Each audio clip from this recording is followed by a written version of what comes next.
Good morning. Happy Friday to you. I'm Pastor Pete Seiferth, one of the pastors at Northminster Presbyterian Church in Tucson, Arizona. I have this Friday devotional thought for you. We're continuing this week in our Lenten devotional series on our theme of faith, hope, and love, that phrase that comes from 1 Corinthians in chapter 13. And the greatest of these is love. Now, when we think of Jesus, it is with Jesus that we are journeying in Lent towards Holy Week, towards the cross. And as we follow Jesus, as maybe you're reading and taking a look in the gospel narratives, we see that Jesus fully embodied these three characteristics: faith, hope, and love. He was completely faithful to the will of God and the plan for his life.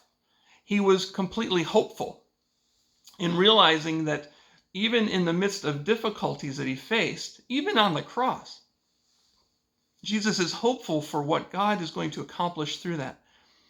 And he was completely loving in that all that he did so in a loving attitude. And now we are invited to journey with Jesus and to learn from Jesus as we try and seek to become more like him in this season. Now, I'm in front of a painting. Maybe you thought maybe for a second that I was in an aspen forest somewhere in Colorado or northern Arizona or somewhere in the Rockies. No, I'm in my family room at my home. And we love this painting because it reminds us of when we've been in those places like Colorado where we used to live. We used to love to go into the Rocky Mountain National Park and see the aspens and see the leaves change, especially in the fall. But to see this painting kind of makes us think of the smells and the noises, the sights that we had back then. But we realize that it is a painting. It's a representation. It's kind of a fake, right? It's not the real thing. Now, friends, in this time of Lent, we journey with Jesus, and we can feel like we're a fake, that we're not completely faithful. We're not completely hopeful. We're not loving like Jesus is. But Jesus promises us that in his Spirit entering into us, that we will be remade and changed, that he lives in our heart, and that because of that experience that we have with God in a personal relationship, that we begin to exhibit the fruits of the Spirit: faith, hope, love, joy, peace, patience, kindness, goodness, faithfulness, gentleness, self-control. And while those might not be automatic for us, when we are focusing and dedicating ourselves to imitating Jesus with our lives, with our attitudes, in our relationships, in the things that we are doing, then God will help us. God will meet us right where we are.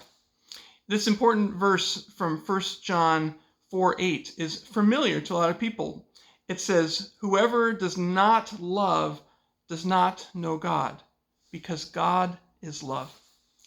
Friends, I hope this is encouraging to you, that if you are loving, that means that God is in you and that God is able to work in and through you. You might have doubts about who Jesus is. You may not even be clear about your own faith. But the proof that you are on a journey with God, even if you're not really sure about it, is that God's making you a loving person. And that love comes from somewhere. It comes from God. And that's something that we trust in. And it's not a fake. It's not a fake thing. It's not like we're looking at a fake picture of you. No, whenever we love one another, and we do it in genuine sacrificial terms, when we are trying to serve our brothers and sisters, we are sharing something that is from God. So friends, I hope this is an encouragement to you as we continue to journey towards Holy Week that will be coming up faster than we know it. We thank you for being a part of our weekly devotions, and we'll be back Monday with a new theme as we head through Lent.